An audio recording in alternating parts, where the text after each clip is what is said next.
My name is Reverend Richard Burton. I will be presiding on this event on this evening, and this is an occasion that we not only welcome you, but it's one that'll be historical in my mind and hopefully for you as we move forward.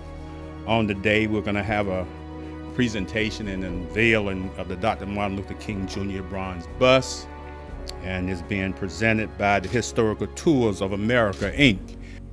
We couldn't be in a more appropriate place because we are in the place in Florida most associated with Dr. Martin Luther King, and we are in the neighborhood in that state most associated with Dr. King, from Mrs. Tyson's house across the street where he stayed to churches like Trinity Methodist Church across the way, St. Mary's Baptist around the corner, First Baptist, and St. Paul within a couple of blocks, where the major civil rights rallies were held in 1964. But as we move ahead in time, I think it's a great symbol of St. Augustine of the new century that now we celebrate Dr. King's presence here.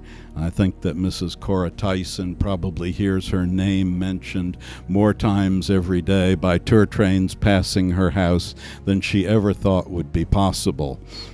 We are most honored to partner with the Accord Civil Rights Museum to present this monument in remembrance of a national figure, but also of a time when the community and nation made great sacrifices in its fight for civil liberties.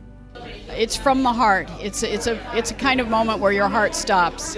I live in Lincolnville, and I'm old enough to remember the civil rights movement and remember this day in 1968, and to see this moment where the community comes together, and you can really feel the spirit of Dr. King. And it's just a wonderful, wonderful thing. And many, many people will be able to come and see this bust and feel that spirit. And we'll continue the work. You know, I tell you, I'm not someone who's usually lost for words, but I'm lost for words. This has just been so amazing.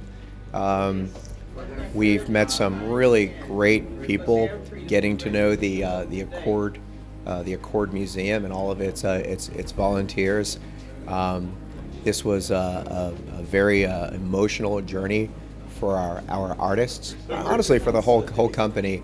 It's an amazing project. I've done a lot of really cool things with Historic Tours of America, and this was definitely one of my most favorite, most enjoyable. Just an amazing journey with this project. During the progress of this sculpt, as people came and saw it in progress, the way they reacted and the things they'd said, that really sort of made this more than just another wax figure. It started to take on a power of its own. Like, you could feel that this man, Mr. King, had a really strong, powerful life, and he touched everybody, and he still does. So when you're working with his image, and you get all the people around you that have something to say and they have some feelings about it. You just feel it and you get wrapped up in it.